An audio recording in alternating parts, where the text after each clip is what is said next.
Histoire, il était une fois, dans les magnifiques paysages d'Afrique du Sud où la montagne de la Table embrassait le ciel et où les vagues de l'océan Indien et de l'océan Atlantique se rencontraient, vivait un jeune garçon nommé Rolihlahla, plus tard connu sous le nom de Nelson Mandela. Son père, conseiller du chef tribal du Tembulan, transmit à Mandela la sagesse et les valeurs du leadership, du courage et de la résilience. Dès son plus jeune âge, Mandela a compris l'effroyable sort de son peuple sous le régime colonial de l'apartheid. Il a vu comment le riche patrimoine africain était foulé aux pieds, comment les autochtones étaient ségrégés et déshumanisés. Son cœur était lourd, mais dans ce poids est née une aspiration, un désir d'égalité et de justice. Un jour, j'éliminerai les chaînes de l'apartheid, a promis Mandela, sa voix n'étant plus qu'un murmure dans la nuit silencieuse, mais sa détermination aussi féroce que le soleil africain. À mesure que Mandela grandissait, sa définition de la liberté évoluait aussi. Il est devenu un membre actif du Congrès national africain, ANC, un phare défiant l'apartheid. Connu pour son charisme, son intelligence et son esprit indéfectible, Mandela était respecté et aimé de ses compatriotes. Il était un caillou créant des ondulations dans l'immense océan de l'oppression. Cependant, sa quête de liberté avait un prix élevé. En 1964, Mandela a été condamné à la réclusion à perpétuité. Son monde est devenu soudain une petite cellule humide sur l'île de Robben.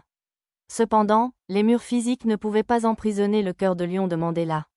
Il est resté inébranlable, son esprit non pas éteint mais grandissant. Il a dit, en sortant de la porte vers ma liberté, je savais que si je ne laissais pas toute la colère, la haine et l'amertume derrière moi, je serais toujours en prison. La résilience de Mandela a enflammé une flamme de résistance à travers l'Afrique du Sud et au-delà. Son emprisonnement est devenu une métaphore de la lutte contre l'apartheid, poussant le monde à exiger sa libération et la fin de la ségrégation raciale.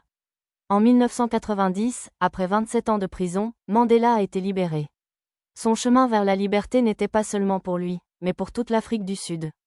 Le moment était bien plus que symbolique, c'était la promesse d'une ère d'égalité et de réconciliation qui approchait. Dans les années qui ont suivi, Mandela, le garçon qui a osé rêver d'une Afrique du Sud libre, a occupé la plus haute fonction du pays. En tant que président, il a semé les graines de l'unité, faisant écho à la philosophie africaine sacrée de l'Ubuntu, « Je suis, parce que tu es ».